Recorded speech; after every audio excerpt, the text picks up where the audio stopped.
Awesome. So we are live and this is getting recorded. So I'll jump right into it. Even though we've got a few hundred registrations, I think folks tend to sort of listen this post recording. So we'll just get right into it and make the most of the 90 minutes we have. So welcome everyone to the final session of the Slop Conference. Over the last 3 days, we've explored different dimensions of AI slop, what it is, how it's manifesting in different spheres of society, all the way from, let's say, hiring to philanthropic capital allocation decisions to venture capital to even thought leadership, whose ideas count when policy gets made, what AI slop is doing to systems of trust that are so important for society, what is the almost inverse of slop, right? What does true commitment look like? We heard from folks who spend a lot of time in communities, extracting truth from those communities, contributing to those. And I'm so thrilled that we now have this fantastic panel to talk about how do we build a movement for authenticity? Why is it really, what would this movement even try to achieve? Why is this important? And what can we learn from different kinds of movement building that have happened over the last few decades? And all of the three panelists have gone about very different types of movements in their own kind of way. So I'm super excited. The way we'll run this panel, it's a 90-minute panel. I'll spend about 7-8 minutes just providing a slightly more detailed context, then introducing the panelists, and then we have a few macro questions, 5 or 6 macro questions, and then we'll go into those in a fair bit of detail and get everyone's views on those. So let me just start by setting context and then introducing the panelists. So the context is this. In every societies depend quite a lot on systems of allocating opportunity and good systems of allocating opportunity, whether it be in hiring, education, funding, governance, policy making, etc. And in those systems, one depends on different kinds of artifacts that are coded, right? So let's say white papers or research papers or op-eds or even petitions which talk about the pain somebody's experiencing. So those artifacts then become really important in those settings, and they help shape right decisions. If those artifacts are high quality, and by high quality, I mean that they reflect actual expertise, actual lived experience, then good allocation decisions take place. And if those artifacts are corrupted, they may be sometimes very sloppy, as in they don't even come close to truth. Or they might be over polished, where they're synthetic and they're actually over precise. When these artifacts are not good, then one obviously makes bad allocation decisions, and then that leads to societal harm. Now, previously, if one were to just rewind the clock just three or 4 years ago, there was very deep correlation between the quality of an artifact and the lived experience or the expertise that backstopped that artifact. You could only create a research paper on a certain topic if you truly knew that topic very well. Or you could only write a persuasive college essay if you actually genuinely felt those things. But now with generative AI tools, it has become trivially easy for anyone to create a polished sounding artifact on almost anything, right? So I could claim to be interested in marine biology and submit a college essay, and I'm super, I know nothing about it. And similarly, you don't need to have expertise to write white papers on healthcare or education, etc. So these kinds of artifacts are now getting created, which are just literally the human triggers the creation process, but the AI creates it. And these artifacts are what we are calling slop. Pre-generative AI, the word slop started from, I think, really low value but high volume content, right? Our social media feeds, Instagram, the kind of addictive content on those things was called slop, brain rot, all of that. But the problem now is that we are getting slop even in low volume and high value kind of spaces, right? So let's say white papers and research papers. Now, or let's say even it could be high volume, but also high value. Let's say a college essay is a very high value artifact for that person's life, right? It is, yes, you have thousands of those essays, but now you see an expansion of slop in all of these different categories, and it's leading to fairly poor outcomes. And which have very little, these artifacts have very little signal, very high noise, and economists sort of call this a babbling equilibrium. And these kinds of babbling equilibrium lead to both high rates of false positive and false negative errors, right? When really deserving kind of candidates don't, or firms or NGOs don't get the resources they need, and conversely, people who shouldn't have got those resources get those resources. So that's the problem. Now, and it's become such a big problem that Merriam-Webster, for instance, called slop their word of the year for 2025. Uh, the focus of this panel, which is the closing panel, are two kind of basic questions. One, why is it important for the information commons in a society to stay grounded in authentic human experience and not just AI generated representations? So that's the first part of the question. The second is, what will a systems change effort or movement need to look like to make this happen at scale, so that we end up in a scenario where we benefit from the best of what AI has to offer, but we don't fall victim to this erosion of society's kind of matchmaking systems and trust infrastructures. So that's really that's really a very large question, but I'm hoping we'll have a very rich discussion given the panelists we've kind of got. So with that, let me just introduce three amazing panelists. It's genuinely a privilege to be able to put these three folks in a room. So first, I'll start with Mr. Arun Maira, who's India's one of the most distinguished public intellectuals. His career spans the Tata Group. He was on the board of Tata Motors. He was chairman of BCG India. Then he was a member of India's Planning Commission. And also the chairman of HelpAge International. He's authored more than 14 books, most recently Reimagining India's Economy and Shaping the Future. He consistently argues that technology without genuine human listening produces noise rather than progress, and that democratic deliberation must evolve faster than the technologies that threaten to outpace it. Welcome, Mr. Mehra. Truly a pleasure to have you. Then we've got Shobhini Mukerji. Shobhini is the ED for JPAL South Asia, the largest regional office of MIT's Poverty Action Lab since 2011. Under her leadership, more than 200 staff members work across different Indian states with 20 plus government agencies. Programs that have scaled under her watch include the Teaching at the Right Level, which has now about 80 million children. The graduation approach, and all of these programs have shaped tens of millions of lives. Just late last year, she helped co-launch the AI Evidence Alliance for Social Impact to ensure AI solutions undergo rigorous evaluation before scaling. And she's written that in the age of AI, sounding right is easier than being right. Super great to have you, Shobhini. And last but not least, we've got Anshul. Anshul is the founder of Youth Ki Awaaz, which is India's largest citizen media platform. He started this as a blog when he was just 17. It now has more than 200,000 creators. He's an Ashoka Fellow and Forbes 30 under 30 honoree. He also serves on as the founding trustee of the Misinformation Combat Alliance, which launched India's Deepfakes Analysis Unit, and sits on Snap's Global Safety Advisory Board and the Internet Freedom Foundation's board. In his 2025 TED Talk, he declared that social media is not built for social change, it's built for vanity. And it's built to enhance the loudest voice and not the most authentic. Welcome, Anshul. Fantastic to have you here. So let's now jump right into the questions. I'll start with like a first principles kind of a question. Why does it matter, right? So why does human authenticity and provenance, human provenance for our information commons really matter? Why should decisions be grounded in real human beings?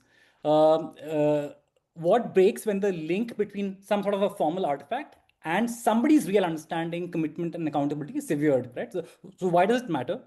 Let me turn to Mr. Mehra. You've argued that human beings are the only appreciating assets in any system, and that things like poetry, philosophy, common sense must guide public policy rather than data and AI alone.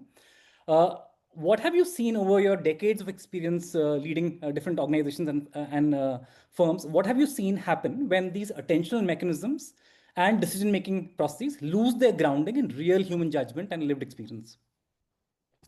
Neeraj, thank you so much for including me in your discussion and with Shobhini and Anshul, who I never had the privilege of being in the same room with them, in the same conversation with them.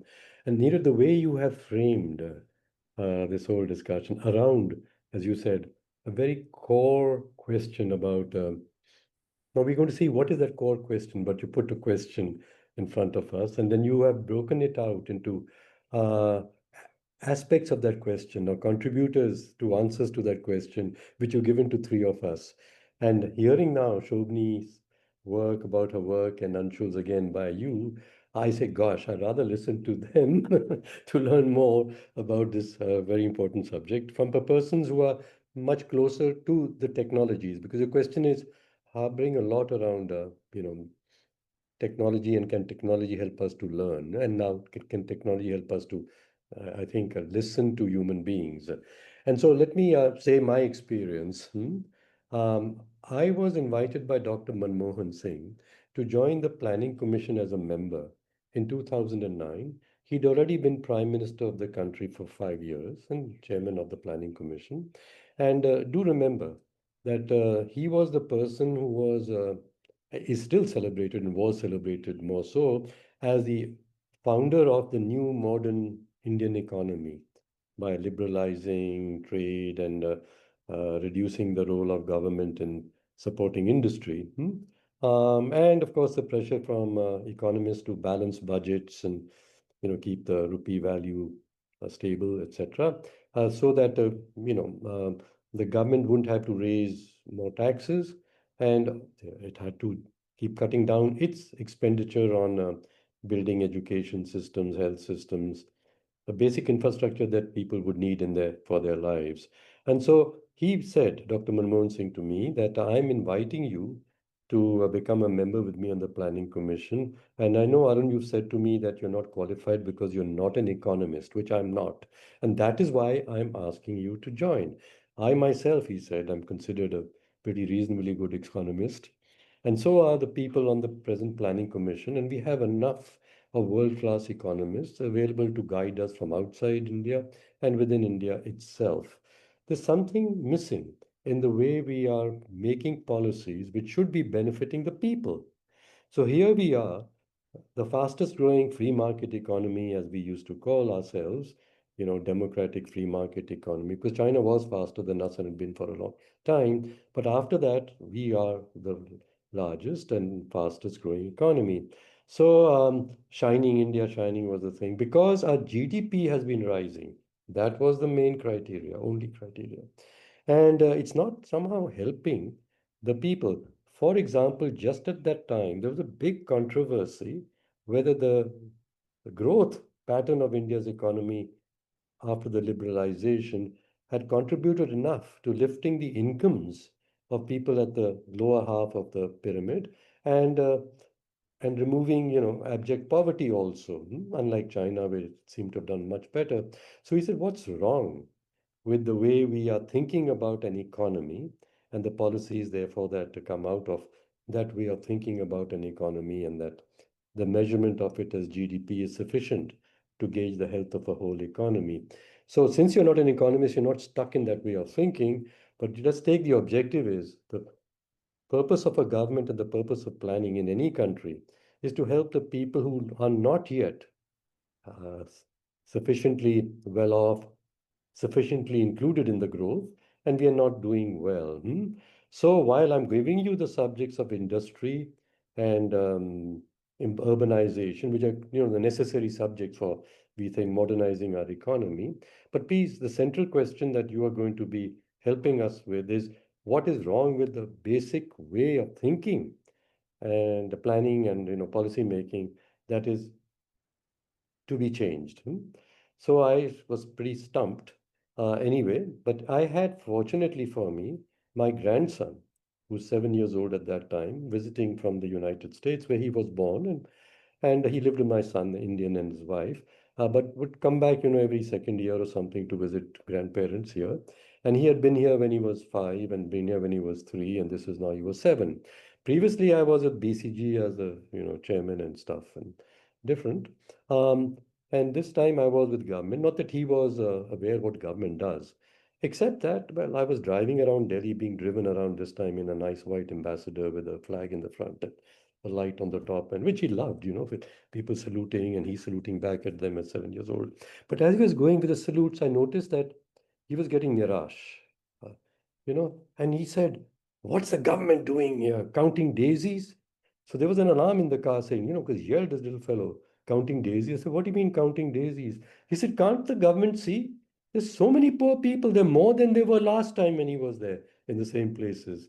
So it was very intriguing because we were at that time, the Planning Commission had just joined, but the Planning Commission was trying to defend that India had reduced poverty very significantly since the liberalization of the economy.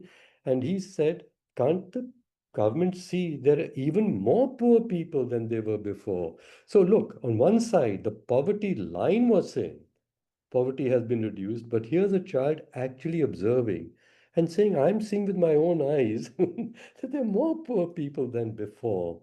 So then he asked me when I said, hey, I'm in the government, So you thought, I mean, don't make too much of a complaint about government. He didn't know what government is or planning is. So I sat him down and I said, look, here are the plans that we have made, big books and statistics. And I took him to the planning commission to show him physically what the planning commission, how it operates physically at least. And so he came out and he told me then only, he said, Nana, I mean, Dada, Aji, please do not write another book. I've written enough books like you're pointing out. Please don't, just do something. So I said, okay, I got it to do what? And he goes back. The US school system is like that children are made to, think for themselves a bit and write for themselves. And so they went back, and though they were 7 years old, the class was told, please write, 2 pages on what you did in the summer. So my dear grandson, who told me not to write a book, wrote a 14-page book on the Planning Commission of India.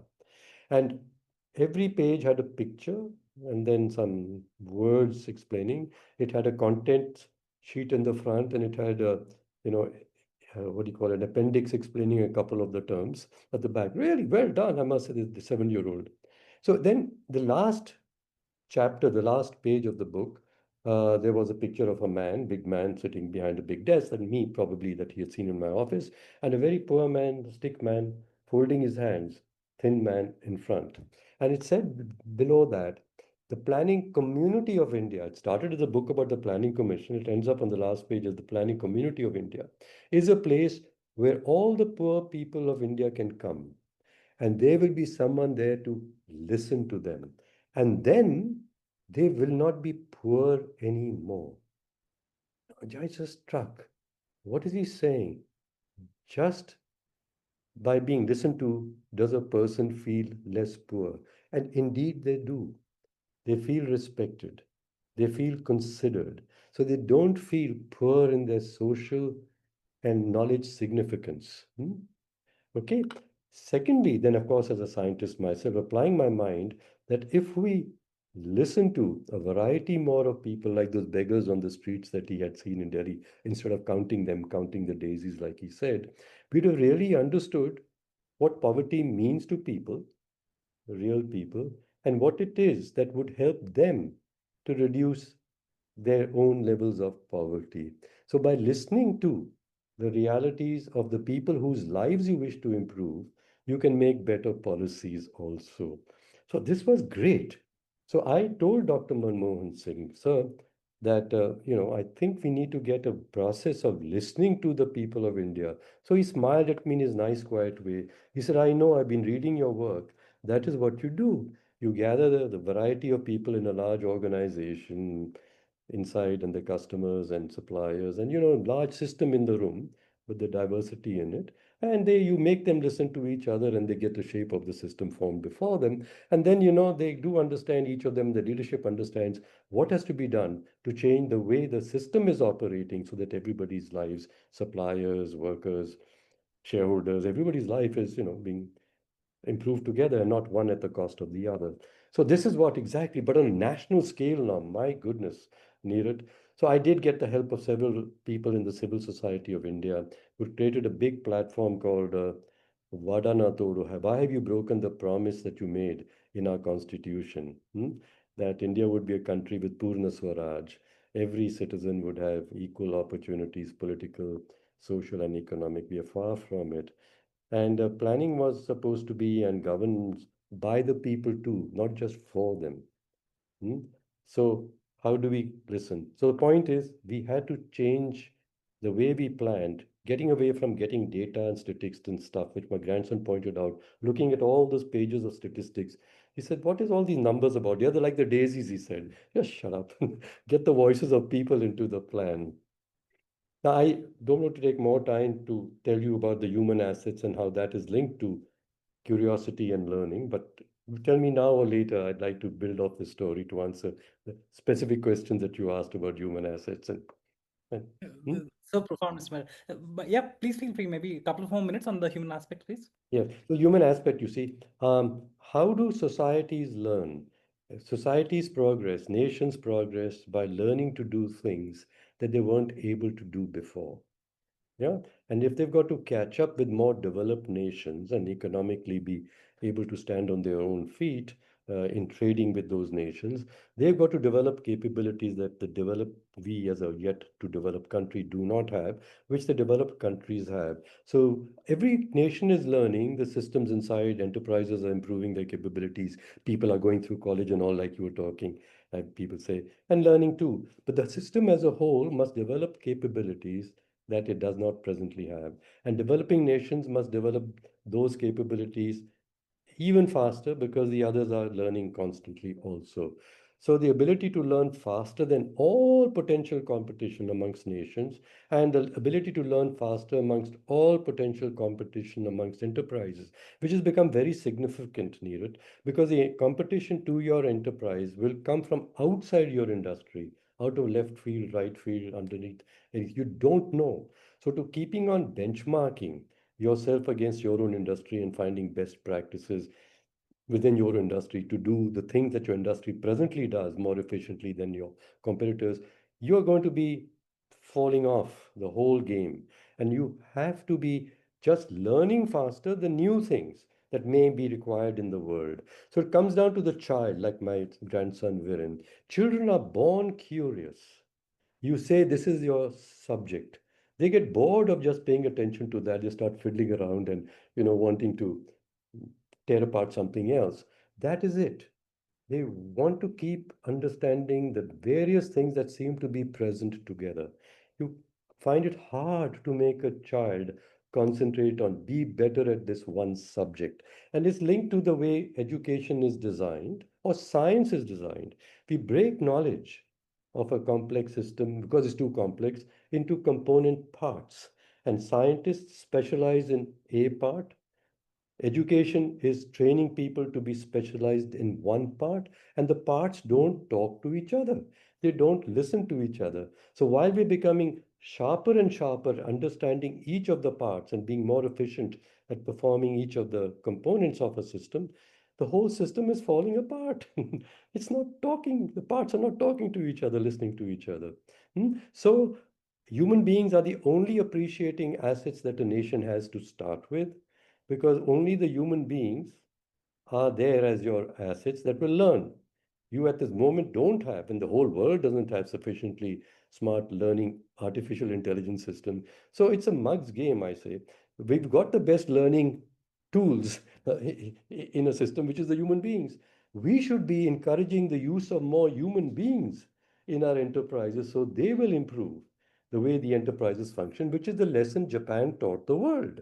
After the Second World War, when Japan, which is a complete resource starved country of very natural resource and was also a capital starved country at the time after the war, it caught up within 10, 15 short years in every industry and took the pants off the much more larger companies in the West, in Europe and America. And, you know, customers in America and Europe wanted to buy Japanese products because they were better quality, more reliable, better quality, not just cheaper.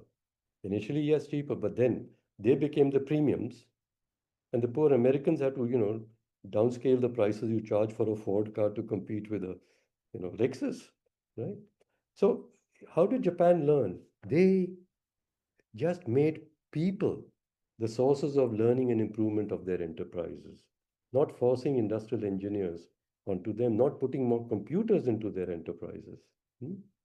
So we have to learn this. The only asset in which India is surplus compared to every other country is human beings, and we are worrying about employing them. For God's sake, just employ them in your present enterprises. They'll improve their competitiveness. Okay? Yeah, thank you, Mr. Mehra, for that. I think both the pieces, one just about the story was super powerful. I think just the importance of seeing what's there and not sort of seeing it through some abstractions of metrics and GDP and the frames. And also this thing about the locus of learning and learning across systems. So we'll come to the Japanese kind of quality piece in maybe if you have time. I want to turn to now Shobhini. Shobhini, the same question to you, right? So why must decisions, why must information that we actually use to make those decisions, why should it stay grounded in actual human surface area, in human authenticity and human provenance? JPAL, of course, does a lot of work, RCTs, where you have field teams that are collecting data, enumerators going there for months and years, and then you come up with recommendations. So why is that important? Why is you've also said that it's important that you can trace policy recommendations to actual time in the field, somebody being physically present, as opposed to somebody who can simply generate plausible sounding analysis from a desk. So I want to hear why you think that's so important. Thanks. Thank you, Neeraj. Thank you for the initial framing. I have a 12-year-old, and these questions are very real for me, both professionally and personally. But before I begin, I did want to congratulate you, Neeraj and team, for this very thoughtfully curated conference, the topics that you've been putting together across these days, and the speakers with varied perspectives. Mr. Maira, I'm looking forward to reading your latest book. I have to admit, it's on my to-do list. And Anshul, I have hired a few people who worked with Internet Freedom Foundation and Youth Ki Awaaz, and very good people. Have to say, a lot of experience they bring. Okay, so Neeraj, to answer your question, I did want to start out with something very concrete because our work is very micro, it's ground up. So I'll start with two examples and then I will zoom out. I began my career at JPAL, and I worked with Pratham before that. And again, all my work has been in the field for the last 20 years or so. But with JPAL, I began in 2007 as a research associate working in Orissa on smokeless stoves project. So I was literally tinkering with pipes, and many people have heard this story, but I'll tell you again and why this is connected to what we are speaking about. So chopping wood, rescuing frogs out of these abandoned mud stoves that nobody was using, other than my day job, which was collecting data. And at the end of our study, we found that the smokeless stoves did not have any impact that we'd hoped they would. They did not reduce smoke exposure. There was no health improvements by using these smokeless stoves as opposed to the traditional chulha. It did not reduce fuel usage either. And that time I think I was 26 or 27, and was very much this bright-eyed field researcher, earnestly going house to house in these very tribal, backward areas of Ganjam and Gajapati districts, just tracking down which households rebuilt their stoves and repaired their chimneys and whatnot. And what we understood, not only through the data we collected, but also in a lot of the conversations we were having with the villagers, that people simply did not want these stoves. To us, it seemed as researchers very odd. Why wouldn't you want an improved stove? It improves your health. But things started becoming very clear when we spoke to the families. And what we learned was that these stoves demanded more time and effort than the traditional stoves, the chulhas, that this big pit they dig in the ground and throw big logs of wood in. So people had to chop the wood into much smaller pieces to be able to use it. The small openings in the stoves, the improved cook stoves, meant that there was less smoke but less energy as well. So the cooking time doubled, and Orissa, they use the fat parboiled rice. And they want to come back, eat quickly, cook, and go back to the fields. So anecdotally, we heard also, by the way, which didn't make its way to the paper, that the mosquitoes who had been driven out by the smoke from the pit chulhas, traditional chulhas, they were back in that house now. And these are all malaria infested areas that we were working in. Now, I'll give you another example and then I'll sum up what I'm saying. So around the same time, our researchers are working in Karnataka with the Department of Health, and we were testing the impact of an integrated biometric attendance device systems on the attendance of doctors and nurses in their primary healthcare centers. Absenteeism was a big problem. And what we hoped was that putting these monitoring devices, the government hoped putting these monitoring devices, overall attendance will increase. But then we did this in 5 districts, maybe 400 primary healthcare centers, and what we found at the end of the study, it was only about a year and a half. Overall attendance of doctors did not increase. Through the process monitoring that we had, what we learned was that the government was unable to enforce the planned incentives and penalties as a part of the design of the program, and as a result, very few doctors were taken to task for their absenteeism. Now, in conversations, a lot of behind-the-scenes interviews that we did to unpack what we were seeing on the ground, we learned that the department's reluctance to enforce these penalties essentially came from the fear of losing the doctors to the private sector. So private clinics offer more attractive work schedules, whereas and better pay, whereas in the public health system, doctors were earning less, expected to work longer hours, often posted to very far-flung corners of the country. So these results contributed to the government's decision to not do the scale up, the planned scale up of the program, and for their budget, it saved them lots of money in their budget as well. Now, the reason I'm giving these two examples is that they give us a very field up view from the households, from the doctors, from the nurses, of what was going on, and from the top down view of the government officials as to why they decided not to scale this up. So it gives so keeping people and humans at the center, using their judgment, and when presented with a technology product and of course data and evidence to support that, they were able to take a decision on what to scale and what not to scale. So we learned very important lessons, and I say this all the time, that my work in JPAL, I don't want to jinx it because I'm working on another research project right now with women who are taking their Grit 10 exams, the second chance for girls who've dropped out. But most of it has been on projects that have not had any impact. And so the most important lesson that we have is that many seemingly sensible programs, which are well-intentioned, technology-enabled, not technology-enabled, may not produce the results one hopes for. And that's because we might have a great program in theory, we might have articulated a theory of change, but our assumptions can completely unravel in the complexities of the field realities. So when our researchers are spending that time in the village in Bihar, understanding why children aren't attending school, why they are not learning, they're not coming, all of us, we're not coming back with data points. We're coming back with an understanding that cannot be prompted via AI into existing. The knowledge of, for instance, which local intermediary was actually undermining the program, what the woman said when we turned the recorder off, what are the local hacks, for instance, farmers are employing when faced with constraints of that a particular government scheme imposes upon them, that they're not able to get what they want out of that. So that textured understanding is what makes a difference between a policy recommendation at the end of the day as to what works at scale vis-a-vis, say, an AI-powered solution that will collapse on contact with the ground realities. So when you sever the links between, Neeraj, what you call as the artifact, which is a lived experience, however it is captured and presented, and the person who has earned the right to produce it, in my view, it's through the field presence, through iteration, through the genuine engagement with stakeholders, you lose the accountability architecture when you sever that link. So then no one's on the hook. And in policy, when no one's on the hook, the people who bear the cost are usually the most vulnerable communities who we are trying to serve, who miss out on the benefits. So we know this intuitively, that presence matters, that accountability matters. It's surprising that we've just never had to defend it as a principle, because until now, the cost of faking it was prohibitive. But now no one's asking for that cost. It's collapsing or diminishing.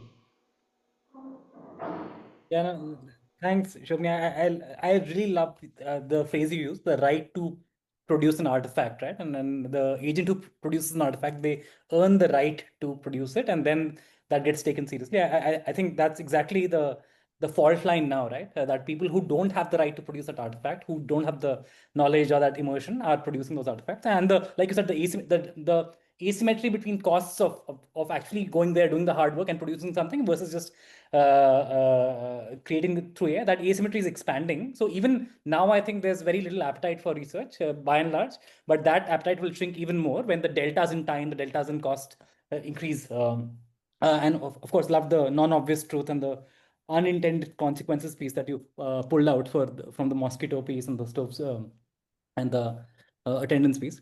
Let me turn to you, Anshul. You started Youth Ki Awaaz because you felt a little bit invisible, and the premise is that there's real power in young people telling their own stories, and that can create change in a way that very few other mechanisms can. And when we spoke, you also talked about a couple of powerful stories. So, what is it about the human provenance of a story, the fact that it's about one real person telling their story? Why is that such a powerful thing? Thank you so much, Neeraj, for that question. And I'm absolutely honored to be on this panel with Mr. Maira, who I've admired for so long, and Shobhini, whose work, of course, is absolutely phenomenal. And I'm a big fan of the work that JPAL does in general. So it's wonderful to be here. So just to set some context, over the last 18 years that I have run Youth Ki Awaaz, and you're absolutely right. I mean, I started when I was 17. I felt like my I wanted my voice to be heard, my perspective to be shared. But over the course of starting it, there was this, very deep realization that there are so many young people in this world who don't have the privilege of access, platforms, places where their voices are taken seriously, and yet decisions are being made for them. It's being shoved down on them, and the expectation to fix the world is then put back on young people. So I think there was that frustration that really led to the creation of Youth Ki Awaaz. And I think over the course of time, as we build the community of storytellers, and now, like you mentioned in the beginning, there are almost 200,000 young people who are telling stories using the Youth Ki Awaaz platform every single month. And, these are very real lived experiences of how they are dealing with local civic issues, what mental health challenges look like, what their lived reality around climate change looks like, and so on and so forth. I think one thing that we realized as we saw the journey of storytelling on the platform was that building information commons is not just about information itself. It is actually about legitimacy. And if stories, narratives that are circulating in the public life, in the public domain, if they are detached from real human experience, then people stop trusting the systems that produce them, the systems that serve them. And there is a lot of conversation happening around how AI generated representation can simulate reality, but the truth is that it cannot bear witness to it. And that's something that we need to remember. We need to remind, ourselves of it. We need to, I would say, actively propagate and promote as an idea. Democratic societies run on witnessing reality. The examples that we've been hearing, from Mr. Myra, from Shobhini, they all sort of bear witness to this as well. In our work, we've noticed that a lot of the stories that have led to policy shifts or that have led to civic movements that got started went way beyond what was actually documented previously. It was actually what you were seeing and hearing and experiencing more than what was being written down by someone, or more than what was being documented as a part of a survey or as a part of a very formal formatted activity. In relying on sloppy information, sloppy data, what we're actually doing is we're completely discounting the fact that information is not just heard and read, it's also experienced in a very big way. It's also seen, lived reality is seen in a very big way. One of the biggest experiences that we had, of working on information that led to policy action was in the space of both menstrual hygiene and more recently climate change. And what we realized in working on menstrual hygiene, we worked with more than 350 organizations working from, across the country, hard to reach tribal areas, hard to reach, places, all telling stories that you would not traditionally hear of at all. It sort of set this new norm in what storytelling around access to menstrual hygiene looks like, and it shifted the conversation from taboos to affordability and access, to the economic empowerment that is needed in communities to even be able to talk about menstrual hygiene. That is something that you cannot. I mean, now of course you can document it, and you can sort of. Train your models and system on, but the truth is that this is a very ever evolving reality. You can't build information that stays relevant forever in the cultural context that we live in India.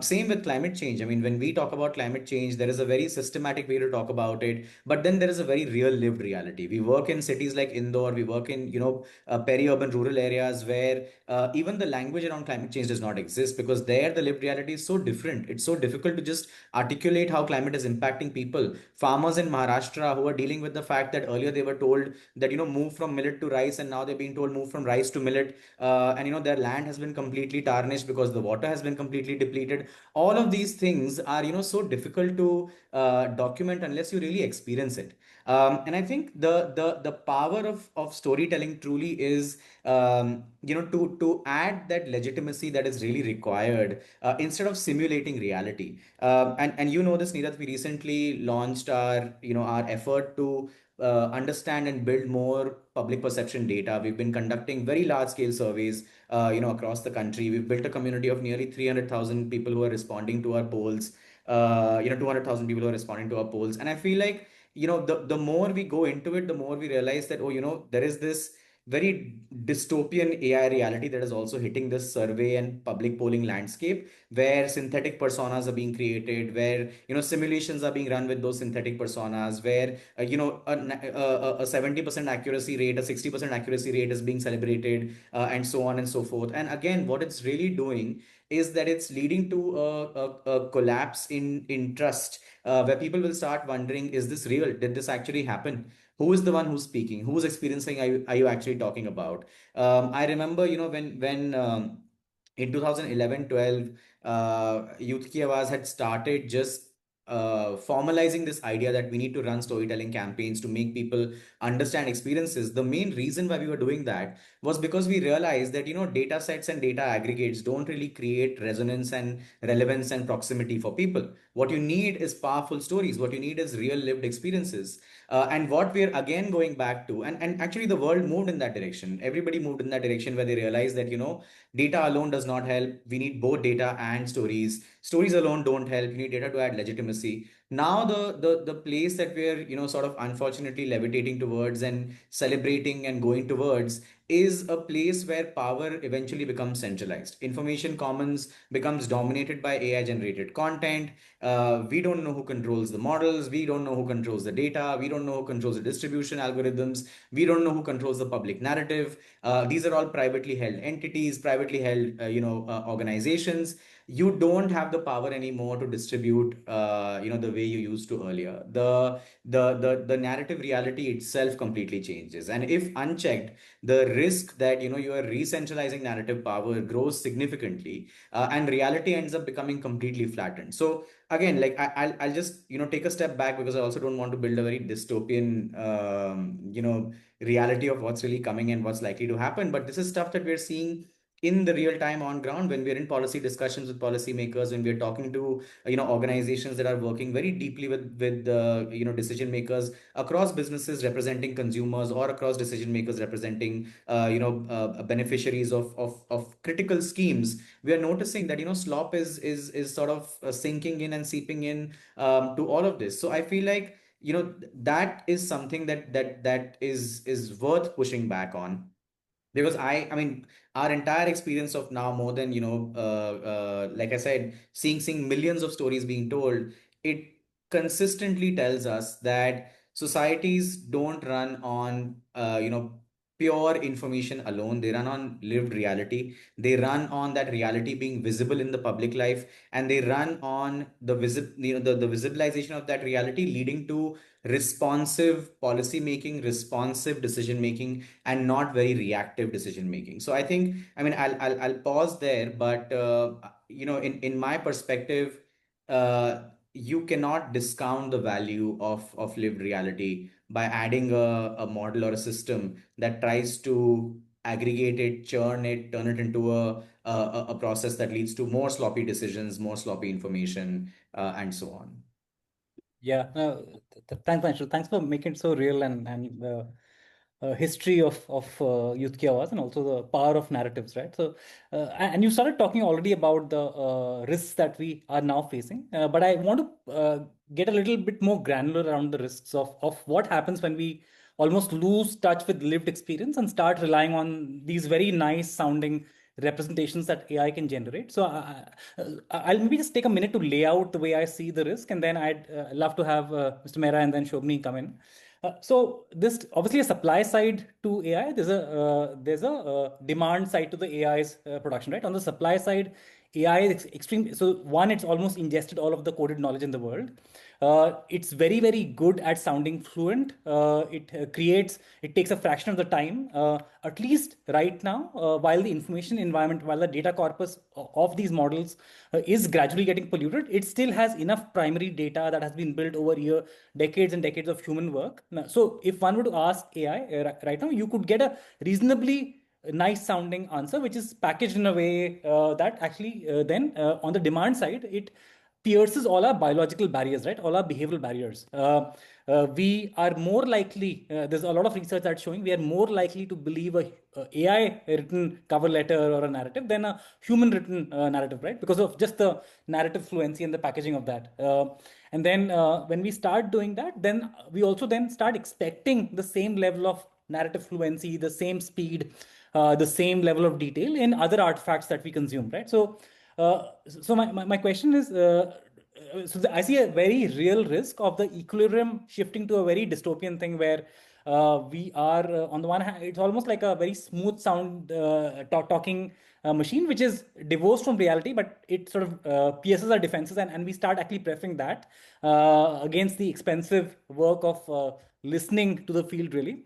I'll turn to Mr. Mehra. You've talked about a convergence problem where smart algorithms have created echo chambers, and deliberation is being replaced by a majoritarian kind of voting without genuine listening. And one can get away with it because one can sort of put out these narratives that, look, we've listened, this is what the problem really is. And those narratives will even sound very compelling. AI can be made to generate equally compelling arguments on both sides of a policy question. Uh, at a very macro level, as someone who's seen how this stuff works at the highest levels of government power and private sector kind of rooms, what do you think is what's the cascade of things that would likely happen if there's an over reliance on AI artifacts? Well, let's step back, Neeraj. I like the way you've been putting it, that these are the problems we are experiencing, and then we say, what if this carries on? But you got to step back and say, why is it happening like this? And since we seem to have a concern that it should not happen like this, we then want to, from why is it happening like this, figure out what would be the way to change what is happening or to regulate it. So one is looking at how the human mind works. Why is it that the human beings, given a lot of information or in their, things happening around them, pay attention to some things at that instant more than they pay attention to others? Now, these people have been for over decades, psychiatrists, psychologists looking at this, right? And the line is this: we hear what we need to hear and therefore want to hear. Why do we need to hear it? So we go back then into human needs for, security, safety, more of what you need, what we need to hear and want to hear. The problem has become that when there's so much information that is available to any human being at one time through social media and through the internet, you have to make a choice between too much more than previously. Previously, yes, you had to make a choice between your 6 or 7 things around you, which you had to say this or not that, and so that you concentrate on one thing with all your attention much more. With all of this, how do you choose what you should pay attention to? It's become much more instinctual, and I'll explain that shortly. We now hear only what we want to hear. And what we want to hear are beliefs and opinions which reinforce my beliefs and opinions. I feel better, I feel more secure. So the social media is dividing us all into people like us who like each other and follow each other, and those thems who follow thems and like thems. So the world is being divided into intellectually, ideologically, emotionally gated communities. And there is no communication across these communities. They do communicate by throwing grenades across the walls at the other, who then lob another one back or the same one back. So the quality of understanding of each other, people like us and people not like us, is become like zero. There's no interest anymore in doing that. And certainly the social media systems are disabling our ability to do that. Now it goes further back. I'm saying this is all happening recently. We're wondering why this is happening. Peter Drucker, who was the greatest management philosopher and thinker of the last century, and I, growing up into management in the 1960s, I mean, who would we learn from? Read his books. So Peter Drucker used to be a consultant when he's alive to presidents of countries, to presidents of the largest corporations. And he had this rule as a guidance to people who wish to be good consultants. He said his own stories. He said, when I have to meet a very important senior person, CEO, president, I never waste time by asking them for the facts. I always say, get to what are their opinions. Because any smart person will know how to get the facts that support his opinion. And social media is making it so much easier. I just pick things which instinctively reinforce what I think is a fact. Okay. So he said, therefore, don't look for the facts, listen to people's opinions. And that comes to this question of listening. What is listening about? Listening is not asking someone else for what, the facts. You want to ask them, why do you think this is so important? Why?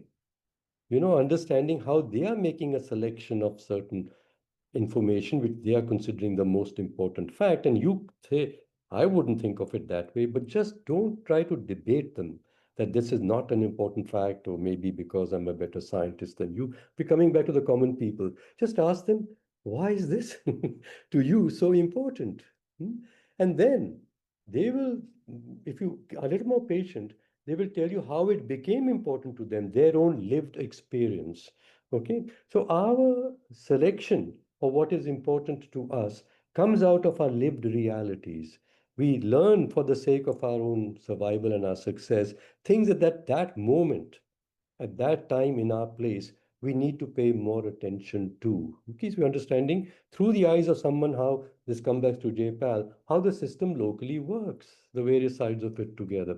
So learn to listen deeply. And I say, like Draka said, don't ask, let's get the facts on the table. Like Narayan Murthy used to say, I have no time to waste in my company. We ask everybody, put the facts here, only God is entitled to his opinion. I'm sorry, every human being, even the poorest, are entitled to their opinions. And their opinions are just as real and valid as your opinions are.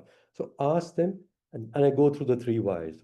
So the patience to listen and listen more deeply and keep inquiring more deeply is a skill that is missing in the world today. We are being taught in our schools and colleges, before we got to even the social media helping us to express ourselves supposedly better, that, please win the debate. Be a better essay writer to get your point of view across. And you give the awards every class, and I think the best debater, to the best orator, to the best essay writer, most convincing.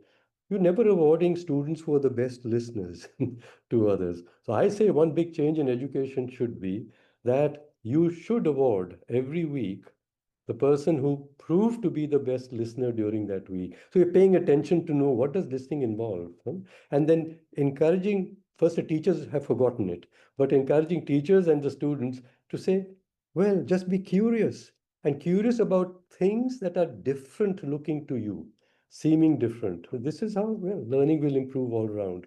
So this is what my thought is, that we have got to go back to the fundamentals of learning and knowledge, before we start, making it more efficient by using technology to get big data analytics.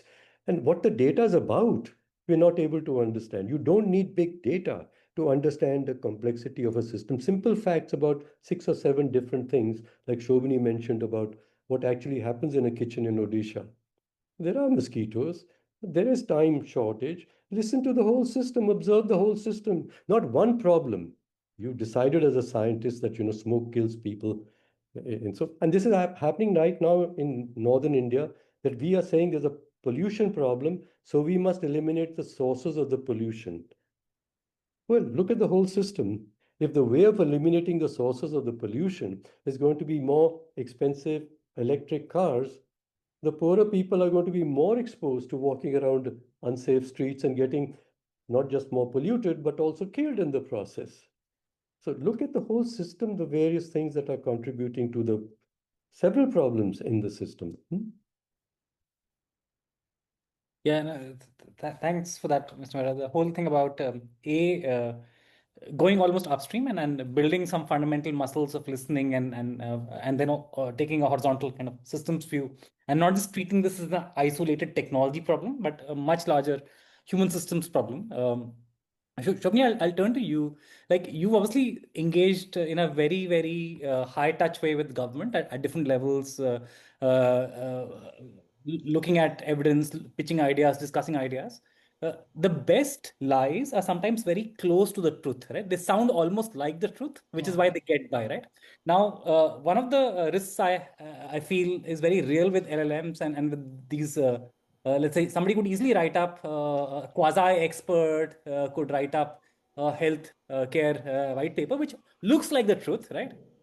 But is not effective. And like you said, that sometimes we have a lot of false positives, things that are obviously going to work don't work, right? Because they haven't taken into account the actual system there. And so, what's your view? Do you think this the way LLMs are now being used? What will happen to government's ability to parse out uh, the actual valuable stuff from the flood of advice that they probably get, right? Or even other actors. And do you think it requires processes? Do you think it requires individual almost training, or what do you think that new thing needs to be able to differentiate and almost the discerning capabilities of being able to look at evidence, ask the questions? Yeah. Many questions in there, Neeraj. So I'll try and figure out how best to answer this. And I might not even have a concrete answer, but let me take a shot at it. So the risk is very specific, as the framing suggests, is what we are losing with these AI generated briefs that are going to flood the system. And this is a question we ask ourselves as well. And we have policy briefs, we have research papers we write. But leaving that aside, what I feel that we will lose is the government's ability to be able to distinguish between recommendations two sets of recommendations that look identical pretty much, right? On paper, one is grounded in deep analytical evidence that's coming from ground realities, lived realities, however it's collected and presented. And the ones, as you said, is very sophisticated extrapolations that from a corpus, it could be hallucinations, who knows. And what makes it worse is that these AI generated versions are going to be, sound more confident, be more comprehensive, more beautifully structured. Because I also feel this, because we all have, and this is something that I almost feel that we are also at fault, is that we are so precise that because we carry that moral responsibility of being right, AI isn't burdened by that. They don't care. There is no accountability there. So it's not burdened by that uncertainty of the genuine work that's being produced. And for us, it keeps us humble. And synthetic analysis has no constraints, no such constraint. So what we've been trying to do in JPAL, and I'll talk a little bit about our work with governments, what we're trying to do in the last 2 decades is to ask very specific micro questions to answer a very simple question, simple theory of change. What does this intervention, does this policy, does this program actually work, and why not? And what we've learned repeatedly is that and I've given some examples before, is the answer is almost not what anyone has predicted. So we know that now through our research, we know that conditional cash transfers that everyone assumed would be spent on alcohol turn out to improve child nutrition. But we keep getting asked, there's every state is banning alcohol, and we keep writing policy briefs to be able to tell them why and why not, to inform that policy. And we now know unconditional cash transfers work equally well. We've also now done a lot of research, say, on microfinance programs. So we know not just why it didn't work, but what will make it more effective and more targeted to the communities based upon who's doing what in that community. So it's not the reason that we run these evaluations is not for, say, any bureaucratic caution, but it's because people are at the center of it, and policymakers, including very smart, well-intentioned folks, could be systematically wrong in understanding what works. So this argument, AI can give you very coherently well-structured arguments, but it can still be wrong about the actual effects on actual people.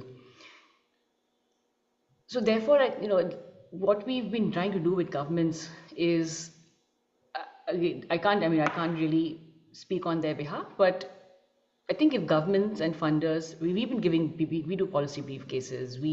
For us, it's the data is traceable back to the source, always traced back to the source. We have open data sets that are on our websites that are published, of course, without PII, because we have the right citations, the right framing, the right caveats in all of our work. It's all publicly available, and that's what we're hoping is going to create that rigor and that transparency when we are giving any briefcases and policy recommendations to governments.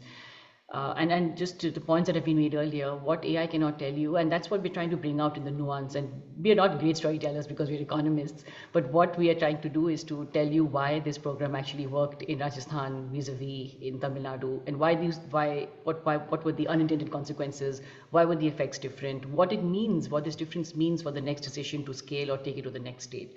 And that knowledge lives on the ground with people who are implementing these programs. It lives with the researchers who've collected the data. It lives with the field teams who are collecting the data. And of course, in the communities themselves. So we really need to do a lot more to bring these nuances out in all of our recommendations and policy briefcases, because there are a lot of people who depend on these decisions, whether it's a nutrition program that's teaching them, a skilling program that you create intervention that the government is doing, for instance, or a crash transfer design in a certain way. And you're right, there can be a program that scales can be based on false confidence if we are not careful about attribution and accountability. And if governments and funders start relying on AI generated assessments, they'll also start sort of defunding the infrastructure that produces real evidence. So why will you pay for say a 2-year RCT when you can get a 40-page analysis in 40 seconds, for instance, or whatever, a minute? And so this is how you hollow out an entire field, not with a single bad decisions, but with thousands of what you think are very rational seeming shortcuts that are collectively destroying our capacity to know anything real. So I worry about this, especially in some of our knowledge fields that we are all a part of, that we are at risk of building this entire policy architecture on a foundation that feels solid, but it's not solid, and it's not been verified. Yeah.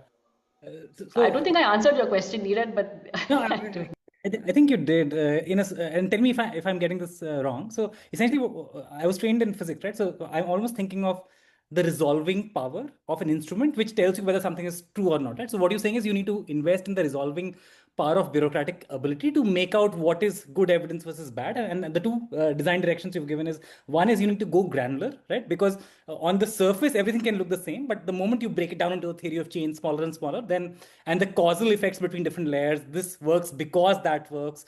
And then if you create that almost like a way of thinking, then and people start adopting it, then it becomes very difficult for something synthetic to survive that scrutiny, right? Is that basically what you meant, or? You said it much better than I could have. I was going into too much detail, but thank you for that. It's totally right. Okay, so now let me turn to you, Anshul, on the other side. So Shobhini's talked about the head answer to this question, right? About the rational kind of how you sort of, what's the heart answer, right? So the risk of the heart is where, let's say, if I were a bureaucrat, I could just turn to Claude GPT and I could ask it, okay, give me 20 stories of how youth in India are not finding jobs and what are they feeling about it, right? And I might even get a 4,000 word output with real quotes, and it's not fabricated. It's not making it up, right? It's actually got, okay, Seema in this village experienced this, couldn't get a job, right? And blah blah blah. Now, when I consume that information, which is in aggregate versus what do you think one loses from a true understanding when that happens, and what's the risk here? Sure. I mean, I know many people who will be watching this will probably side on the side of saying that, if it's easier for us to get quick information on a lived reality that's already out there, then what's the problem?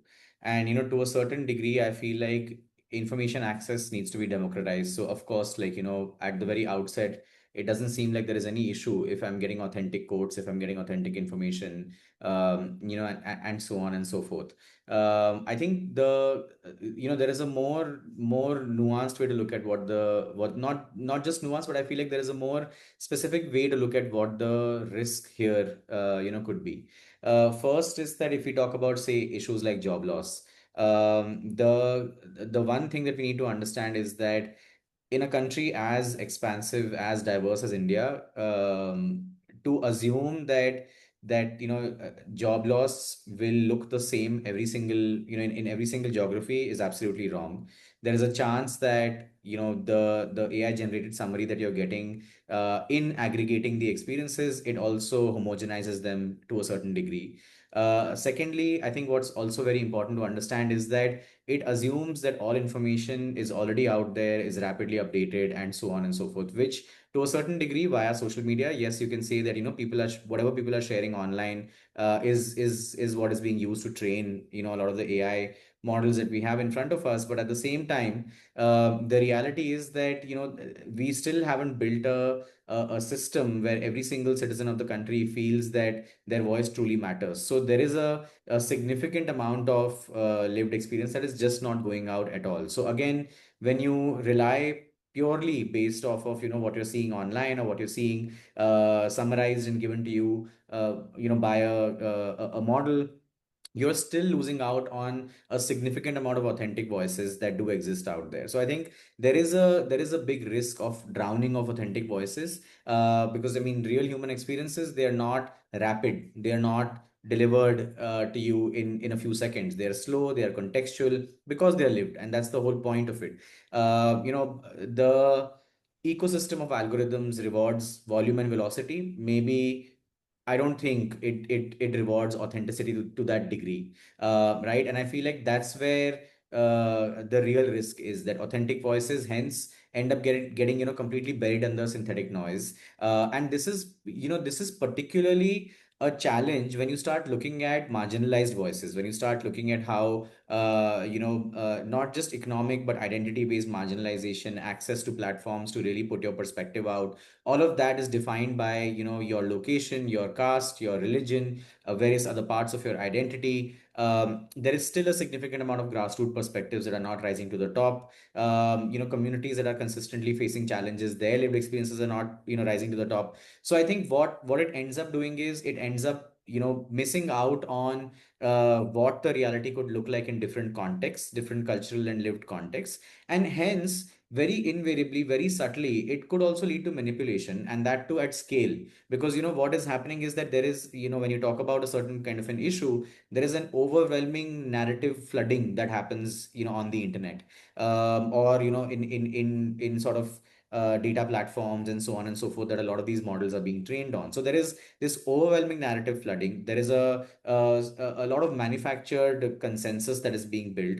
There is a lot of algorithmically amplified talking points, and this actually ends up risking distortion of policy debate, social movements, elections, things that are important for us to function as a democracy. But even if you forget the governance side of it, it also risks distorting how businesses respond to consumers needs. It risks distorting how platforms respond to users needs, and so on, right?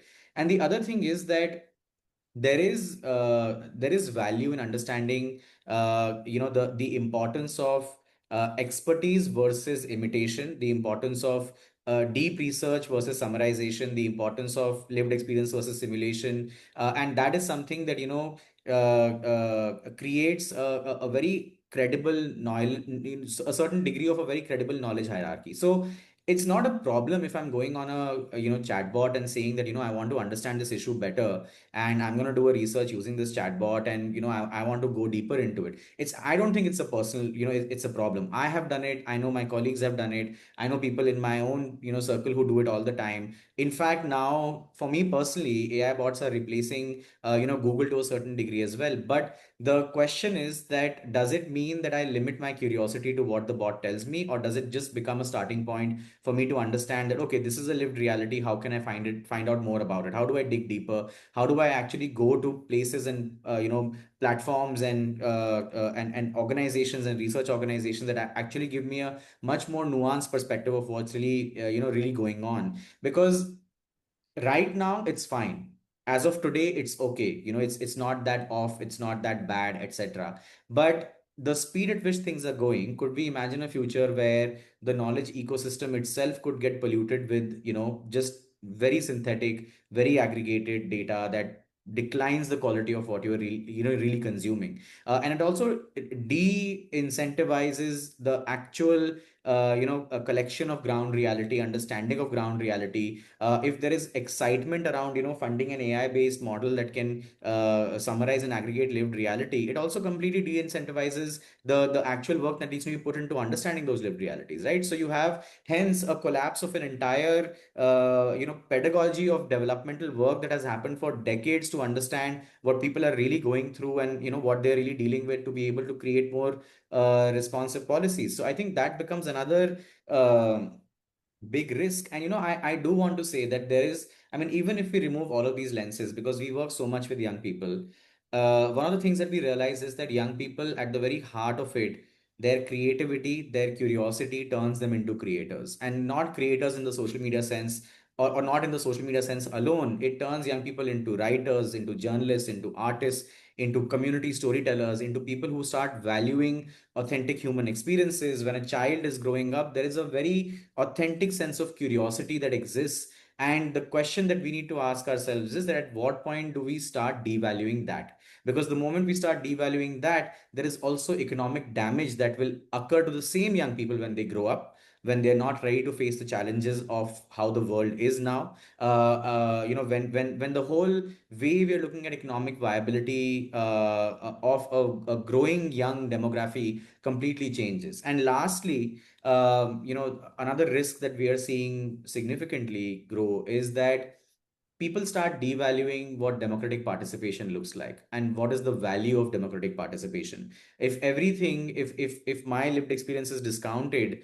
I will start devaluing even just participating, because I'll feel like it doesn't matter. It doesn't matter what I have to say. Why should I be participating? Why should I really play a role in how the country is shaped? Everything is anyway not going to take into account my authentic lived experience. And the problem is, that's anyway a culture that we are growing up in. So why be in a situation where you propagate and you promote that a lot more? So I feel like, just going back to the second point I made, I feel like inherently there is no problem in using AI or AI based models to build up, on top of your curiosity. It's when you start building dependency, and when you start using it for decision making that affects real people's lives and their access, their economy, their ability to really feel that they own their own agency. And I feel like that's where the risk really exists. The importance of this conversation happening right now is that,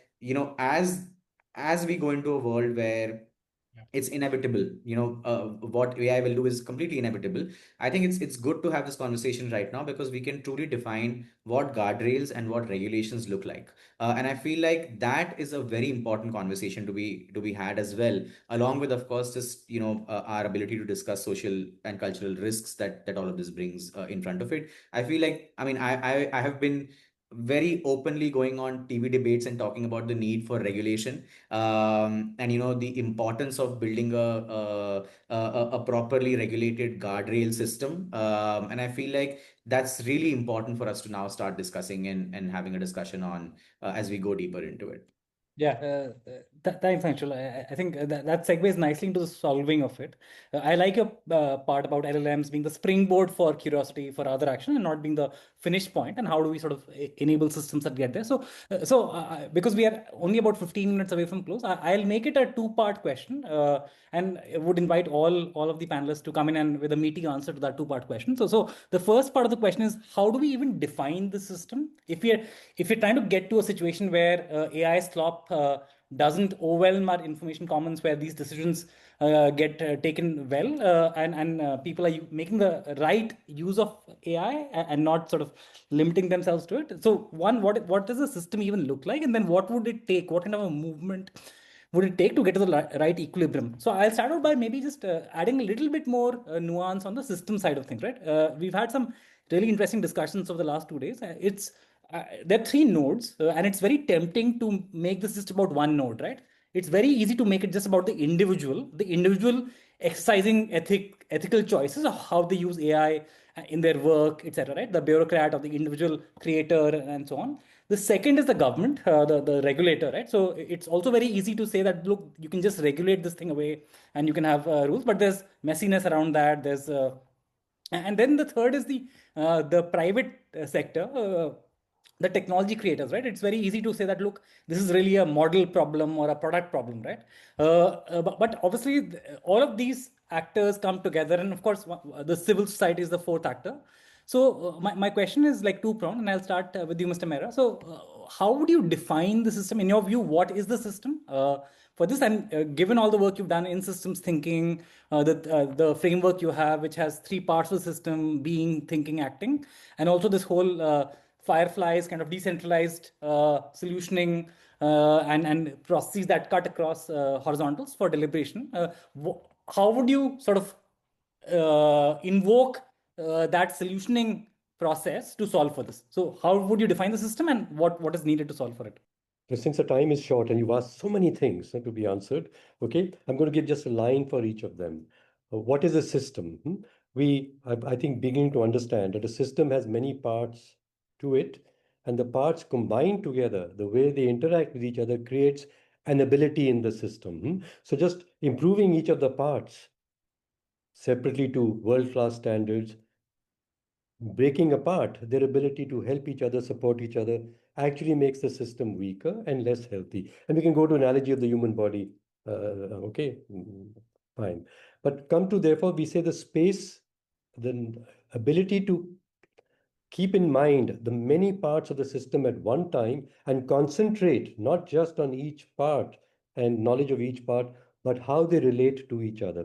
And please, don't keep thinking of this is the data problem, that we must find through the data a causation, this and that, which leads to the other. In systems, their coexistence is necessary, and they sort of cause each other. They co-create each other. So don't look for causation too much. Just look for what things are necessary to be present for the system to be able to keep itself alive and to evolve. So that's the spatial aspect of it. The other one, systems evolve, systems learn. So the time dimension, a system cannot be defined only by how it is in space at a time. It is the process by which it takes a different shape over time. And this leads to this very much the saying all the time, look, why are we fighting technology? Ultimately, every new technology has made the world better. But during the transitions from one stage of the technology being the technology of the world to the other stage, so many communities get destroyed. So many people's lives are destroyed so much that even their children thereafter can't pick themselves up. So it's the process of transition that we have to pay attention to. And this has become more salient in modern economies with modern democracies, that there will be accountability every 5 years. And so you want to be able to assure the people who are suffering that actually we're going in the right direction, even though you're suffering. It's a very hard thing to do. You got to make sure they don't suffer during the transition. So which is why the necessity to regulate technology from the perspective, not of the technologists, but from the perspective of the people with the least power. So I come to the question of power then, please, Neeraj, that the caste system of power has existed in Europe, China, India, all times. And there are three sources of power. One is the people with the greatest knowledge, as defined as knowledge, highest education, the Brahmins here, the priests in Western Christian societies, they're given power. What they say has to be the truth, and you then go against them.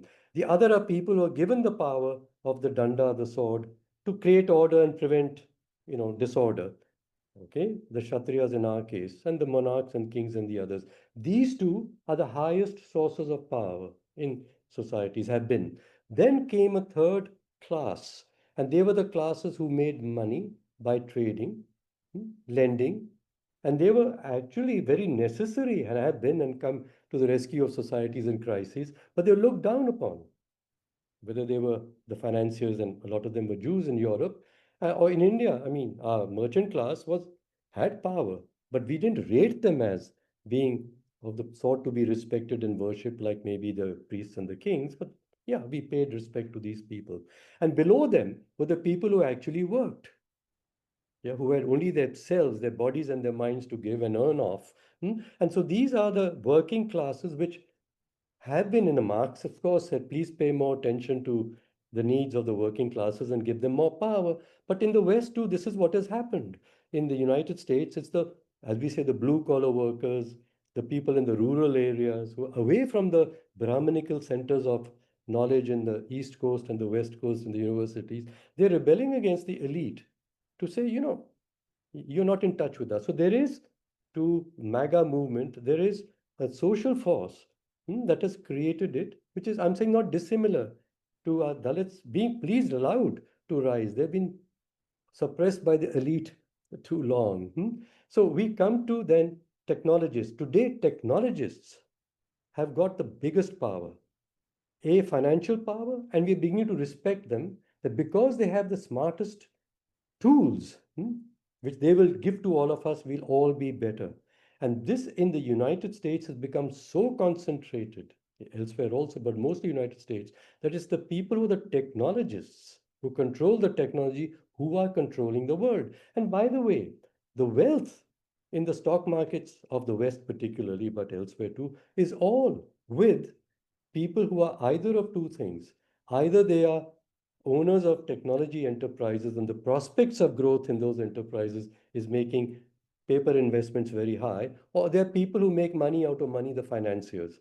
They sit around and they just use their money to invest in other derivatives and all sorts of new things. And we think they're the smartest people. And I'm so sad that when management consultants and others, everybody wants to, I found, not be a real consultant, a real coach, but to become part of the venture capital thing, because you can become rich much faster. And what is the real work you're doing? What is your real intelligence that is being applied? You're giving it to computers now to do some, very fast, rapid data calculations for you, and you become the rich person because you control the algorithm and the distribution of the benefits that the algorithm produces. So this is very fundamental. It's about power and giving technologists and people with finance control more power than even, I'm saying, people who do real business, main streets and real business. And certainly in all of this, the poor working classes who say, I own nothing except myself, are just being shunted out. Yeah, thank you for bringing that perspective of power in. And the fact of the matter is, the world is being organized for us in a way that these people with power are kind of deciding. So that's such and that really is the framework, right? Unless we acknowledge that, not too much will change. Shobhini, I'll turn to you. What is the system, according to you, for this AI slop problem? What would the actors be, and what would your solution? You spent a lot of time over the last 15, 20 years just trying to institutionalize a movement for evidence-based decision making. What do you think the parallel for this could look like? So there are two questions. I think there are multiple questions actually that you've asked here, right? You're talking about a system, but you're also talking about, and I couldn't agree with Mr. Maira more when he was talking about some of the power asymmetries. So there are three larger points I wanted to make. Tell me when you want me to. Actually, we don't have anything immediately after. If everyone is comfortable, if all going just maybe 10 minutes over, would that work for Sure. you, Anshul? Yeah. Okay, so yeah, Shobhini, Okay. go. Okay, so I might take some time here because there are multiple pieces that I wanted to just talk about here. So, and these are all good and hard questions. And I'll come back to the systems design it was your first question, and then I want to move on to some of what will be necessary to build this movement in a more authentic way, the authenticity framework as you called it. And bringing it back to JPAL, when we design an evaluation, and I've mentioned this before, one of the first things we ask is it going to really work? And then if it works, will it actually scale? And what we are realizing is that it's not an individual thing, it's a system thing. We think that it depends on individuals if they understand it's the right thing to do or not. But it's 101 behavioral economics at play here, is whether the system makes it easier for you to do the right thing than the wrong thing. So I do agree that some sort of regulation is important here. And we've done this. We've known that commitment devices work. We've known that and we've seen this on the ground. We've run very large RCTs where we've improved full immunization rates in low completion areas using a variety of different kinds of strategies, both at individual level but at a system level. And we found that when the system is at play, that's actually has the most leverage. And then that's where the system design comes in, which changes behavior at scale and more sustainably. And if I apply the same lens here, the incentives are not, unfortunately, our incentive structures, our power structures are not well thought out. Somewhere I was looking at the notes that you mentioned. Is it like I think you mentioned willpower or something, or it's very easy to be able to open up an AI and get your answer. And unfortunately, we are blaming the individual. I might be blaming my child for opening AI because it's very easy for to open ChatGPT. And if you think about it in the field of work that we do, a junior researcher or my associate could be, she's facing a deadline, we have an underfunded lean team, we have a funder who wants a brief in some, 2 days, 2 weeks. And we're in this competitive landscape where every organization is using AI to produce more output than we can possibly do in match with some genuine field research or desk research. So the incentive structure is completely misaligned here. So it's not a willpower problem when we want AI to give us great sounding policy briefs. We are responding to the incentive structure, which is a design problem. And before that, I will talk about the individual. And Mr. Maira, you made some really fantastic points here from the individual perspective. And Anshul, I think you also mentioned quite a few. I was listening to some of the points that you'd made. See, AI is not a shortcut. It's a lot of it is actually just first access. And I'm looking at it as there are two stories, there are two truths that I'm seeing here. The one is the truth of actually those who are already privileged. Might have a better sort of board to jump off, but for the less privileged, if those who have lesser access, if done right, it actually democratizes the system. It lowers the barriers that were never fair to begin with. So I do want to talk a little bit about that, because there is a positive also that I see in this. So and this is what we're seeing in the field, in the work that we're doing. We've seen domestic workers who've never been able to navigate a government portal can now speak into this app in Hindi and get a current response. We've seen Zomato delivery workers who are using these voice interfaces to understand their contracts, their insurance options, rights, etc., without needing to be literate in that formal sense. We work with Karya, which has enabled women who are sitting in their homes and are feeding their voice into this regional language training data set, and they're getting paid for it. So that's enabling participation in the AI economy as a producer, not just as a consumer or a user. We work with the elderly in Tamil Nadu, where a frontline worker, an ASHA worker, is taking a machine learning screening tool to detect silent heart attacks for the elderly at their doorstep, and these are elderly who are not able to travel to the primary healthcare centers. So we've seen many first-generation college students who are now accessing tutoring, career support, which our children probably take for granted. So these are not trivial gains. They generally, it is liberating for a lot of people who have systematically been excluded from these systems for generations. And I do think the challenge is how do we build systems that captures both the truths. One, whether we are letting exploitation swallow this democratization. And that's important for us to understand. That is why systems matter so much. So I wanted to actually talk about some of the, Mr. Maira, you talked about a lot of the private companies here, and there are few actors. So I'll talk from my lens. I will talk about private companies, but I want to talk about research organizations, policy think tanks, funders, governments, because these are the groups that we all work with. So with companies, I think it's very clear. They are probably the most consequential, in my mind, the least accountable in this entire framework. AI companies make they are creating these decisions. They are training these applications, for instance, and they are making decisions on what to train the data on, whose language they are capturing, what guardrails to build, and they're making decisions largely outside any framework, regulatory framework, any democratic accountability structures. And their business models incentives are not compatible. Their business models they want more volume. I don't know how much they care about accuracy, maybe, And I feel that the misalignment is there and it needs to be called out. The relationship can't be adversarial, but I mean, having said that, we can't have an adversarial relationship with them because these are the very applications that are the regional language one I mentioned, right? Is democratizing it. It's also, so we need many more of these interfaces, regional language tools, and it requires investment from these very companies. So how do we hold them accountable? How do we make it happen? But let me talk a little bit about some of the groups that I directly work with. We work with a lot of funders. And there again, there's a power asymmetry. They are the most powerful and probably the most under-examined lever, I feel, in this entire system. Because if you think about, foundations and foundations, ministries, grant-making organizations, they fund outputs rather than this process of generating genuine understanding.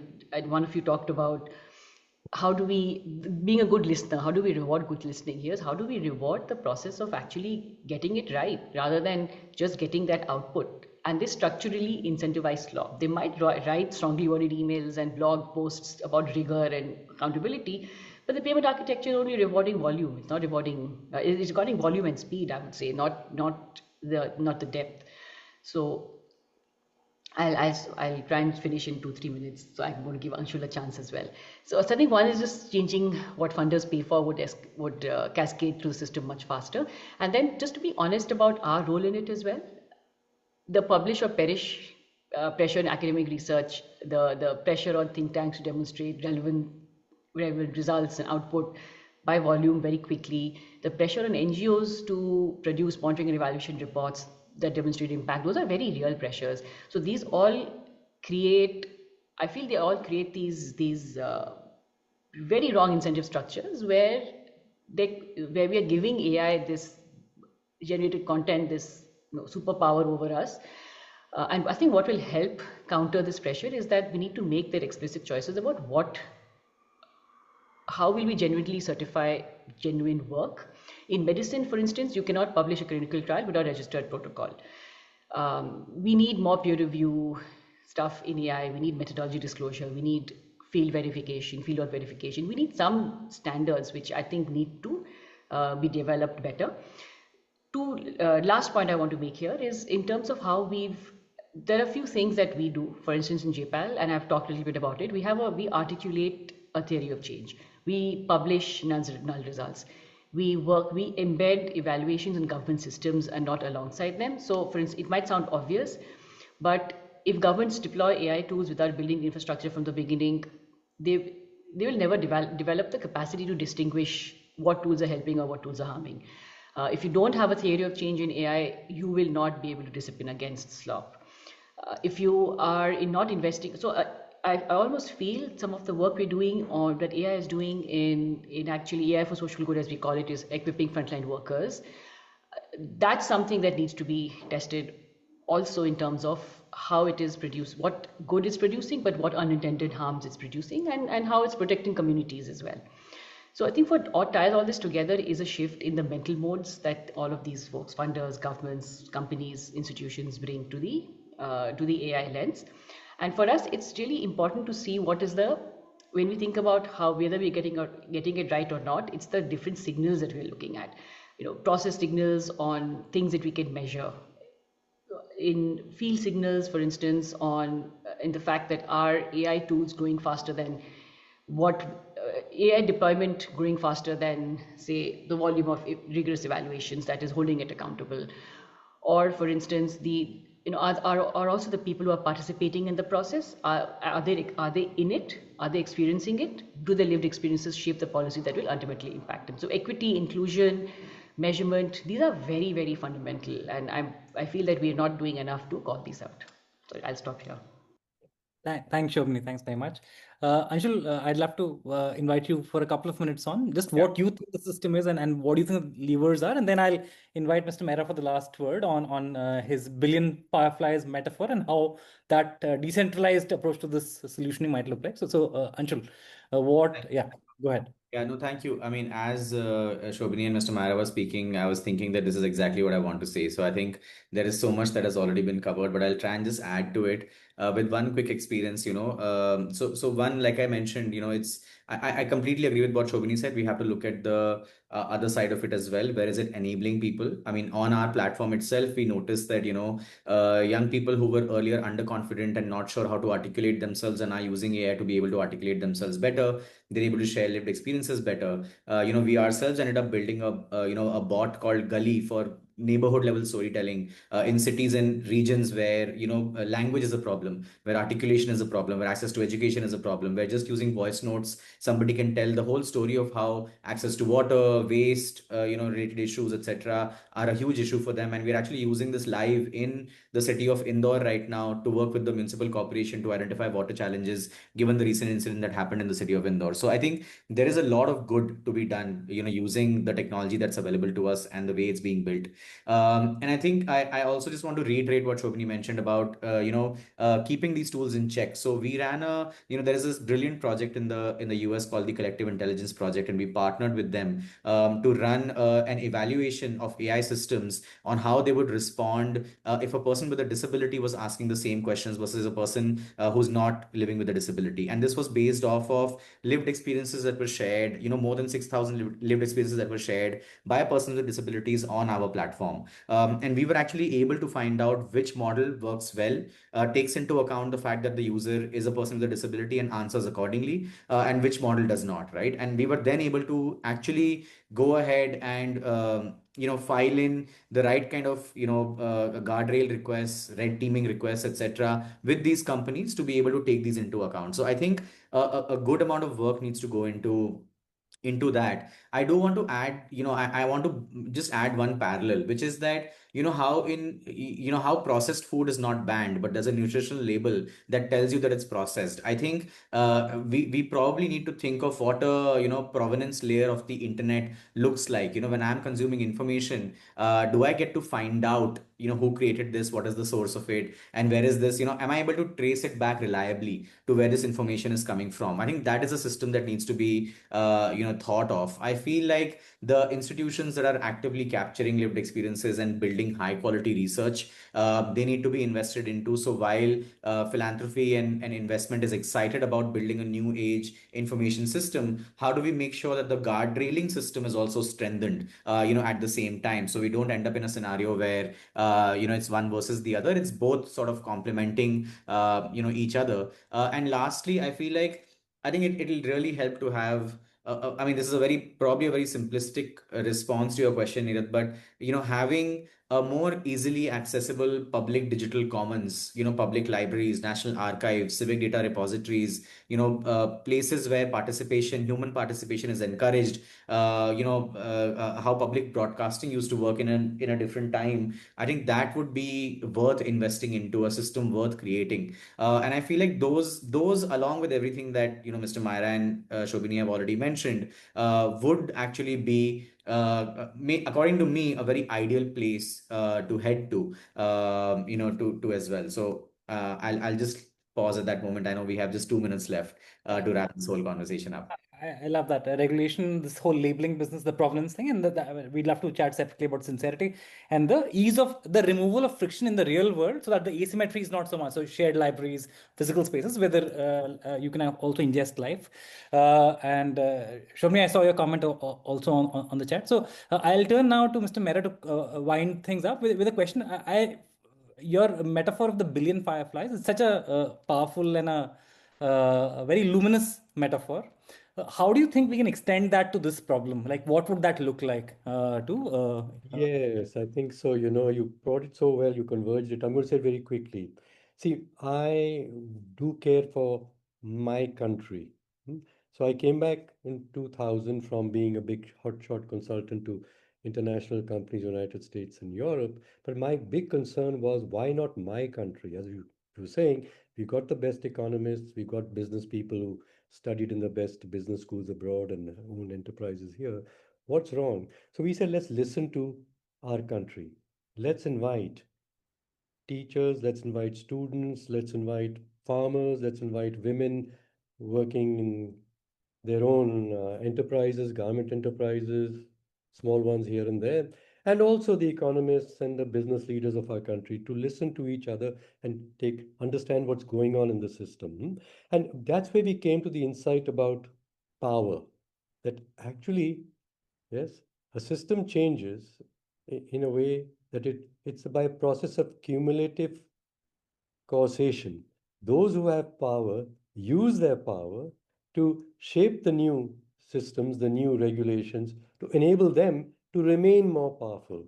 Okay? So the process is that whoever is acquiring power will thereafter continue to acquire even more power unless the rest of the system says, hey, wait a minute, what about us?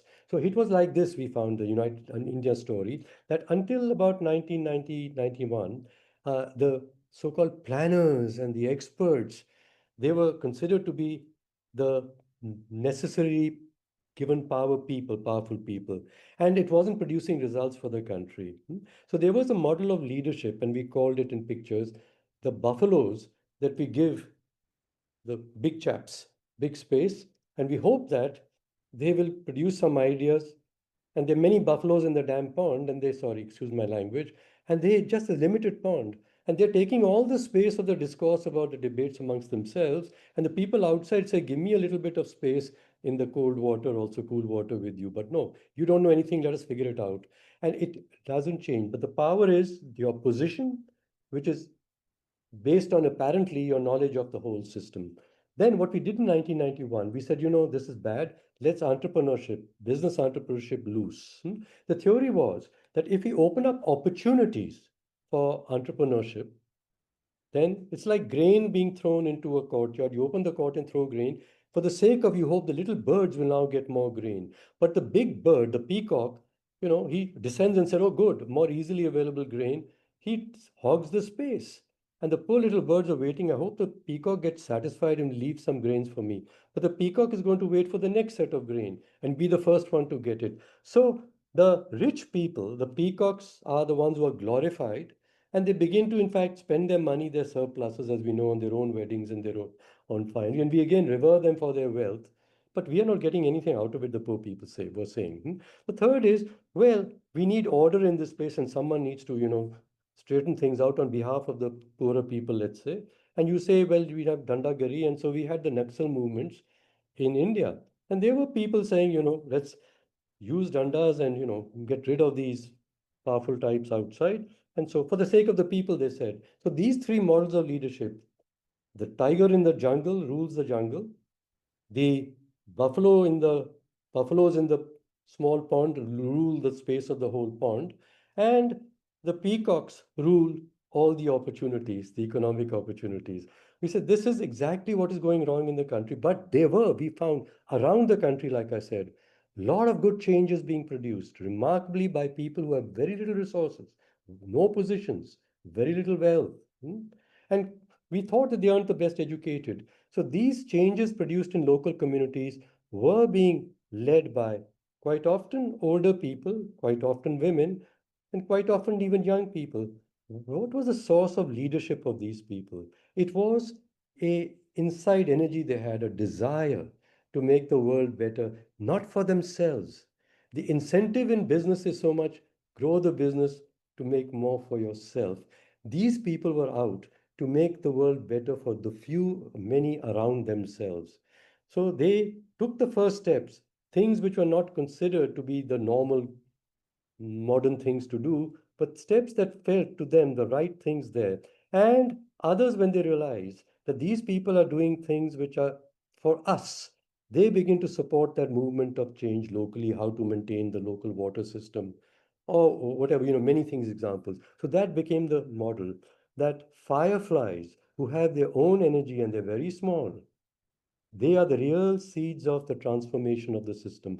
And on dark nights, we said, like in northern India, I grew up there, that when everything looks like hopeless and too hot and dark, when these little fireflies start to arise all together, there's hope for everybody in the system. So, fireflies. Now, what is therefore the definition of leadership that we derived out of it? A leader is someone who, he or she or he, who takes the first steps towards something that he or she deeply cares about, not is being measured by how much money you have, how fast you've been promoted. I deeply care about this inside me and in ways that others will wish to follow. Why would someone wish to follow you so well through hardships unless that person said, this person's really caring for me? Whatever this person is wishing to do, I'm going to go along behind this person. So, Mahatma Gandhi is the greatest illustration of a person who transformed or has started the transformation of a system. He didn't have wealth to give to people to come and join his movement. He didn't have a big danda that he had to hit anybody to fall in line. It was to support his own poor body. Okay. And he wasn't the president of anything or the prime minister. And yet, look, masses, Muslims, Hindus, women, men, Sikhs, poor and rich, including the rich, we said this is about Purna Swaraj for all of us. It meant different things to us, but this man is leading us there. So he or she who takes the first steps towards that, he or she deeply cares about. And I say this to Indian young people: you want to be an entrepreneur, please don't be a unicorn, because that's all about yourself. Be a firefly. Thank you, Mr. Mehra. That's such a magical way to end this discussion. The whole the solution to a technological problem being maybe finally rooted in a billion people doing their thing in a decentralized way. That's just a magical way to finish this. I know it's time. I know you need to rush, but thanks everyone so much for being here. Anshul, Shobhini, Mr. Mehra, thank you for taking time. I truly enjoyed our conversation, and I hope you found it interesting as well. We'll be recording this, and I will be putting up the recordings as well as some written up versions of these interviews online soon. And I think this whole the last session really will be a fitting end to the conversations we've had over the last 3 days. So thank you again, and have a great Saturday and Sunday. Thank you. Thank you so Thank you much. very Thank much. It you. was a Thank you, everyone. pleasure Take care. meeting you, Anshul. Thank you. And Thank you so much, Shobhini Mr. at Nair. last again. Thank you. Thank you. Thank you. Thank you, Shobhini.